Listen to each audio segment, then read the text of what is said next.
The Terrible Old Man by H.P. Lovecraft. It was the design of Angelo Ricci and Czanek and Manuel Silva to call on the terrible old man. This old man dwells all alone in a very ancient house on Water Street near the sea, and is reputed to be both exceedingly rich and exceedingly feeble, which forms a situation very attractive to men of the profession of Messrs. Ricci, Czanek and Silva, for that profession was nothing less dignified than robbery. The inhabitants of Kingsport say and think many things about the terrible old man which generally keep him safe from the attention of gentlemen, like Mr. Ricci and his colleagues, despite the almost certain fact that he hides a fortune of indefinite magnitude somewhere about his musty and venerable abode. He is, in truth, a very strange person, believed to have been a captain of East India clipper ships in his day, so old that no one can remember when he was young, and so taciturn that few know his real name. Among the gnarled trees in the front yard of his aged and neglected place, he maintains a strange collection of large stones, oddly grouped and painted, so that they resemble the idols in some obscure Eastern temple. This collection frightens away most of the small boys, who love to taunt the terrible old man about his long white hair and beard, or to break the small paned windows of his dwelling with wicked missiles.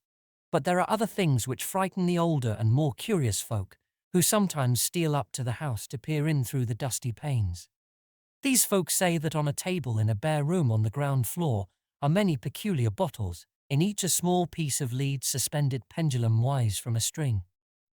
And they say that the terrible old man talks to these bottles, addressing them by such names as Jack, Scarface, Long Tom, Spanish Joe, Peters and Mate Ellis, and that whenever he speaks to a bottle, the little lead pendulum within makes certain definite vibrations as if in answer.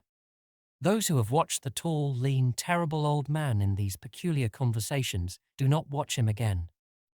But Angelo Ricci and Czanek and Manuel Silva were not of Kingsport blood.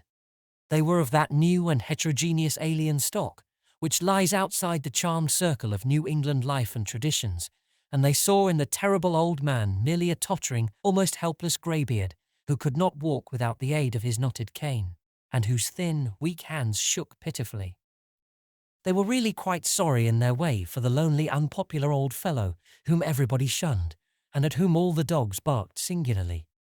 But business is business, and to a robber whose soul is in his profession, there is a law and a challenge about a very old and very feeble man who has no account at the bank, and who pays for his few necessities at the village store with Spanish gold and silver minted 2 centuries ago. Messrs. Ricci, Czanek and Silva selected the night of April 11th for their call.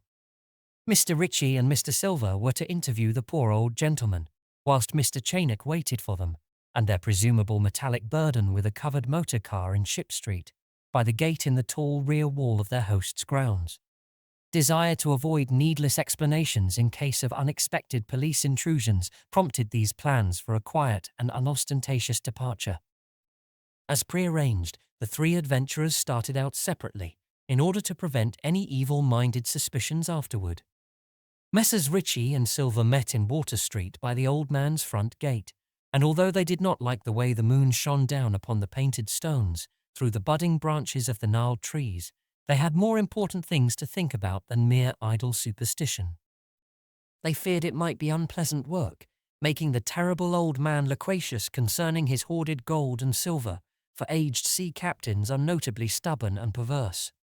Still, he was very old and very feeble, and there were 2 visitors.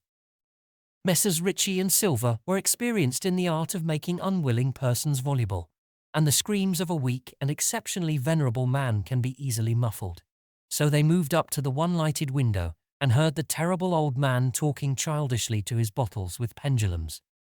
Then they donned masks and knocked politely at the weather-stained oaken door. Waiting seemed very long to Mr. Czanek as he fidgeted restlessly in the covered motor car by the terrible old man's back gate in Ship Street. He was more than ordinarily tender-hearted, and he did not like the hideous screams he had heard in the ancient house, just after the hour appointed for the deed. Had he not told his colleagues to be as gentle as possible with the pathetic old sea captain?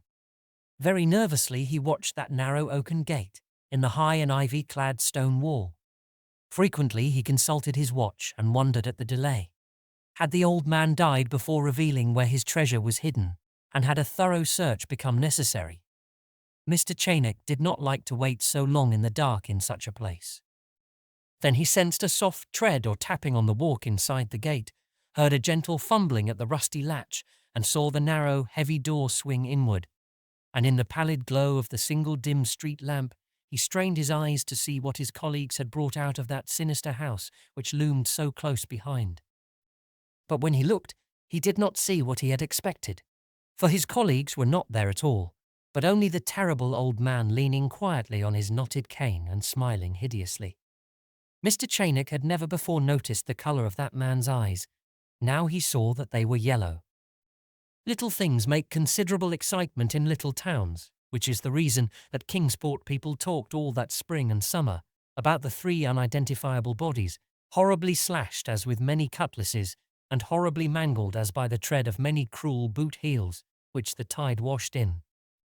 And some people even spoke of things as trivial as the deserted motor car found in Ship Street, or certain especially inhuman cries, probably of a stray animal or migratory bird, heard in the night by wakeful citizens.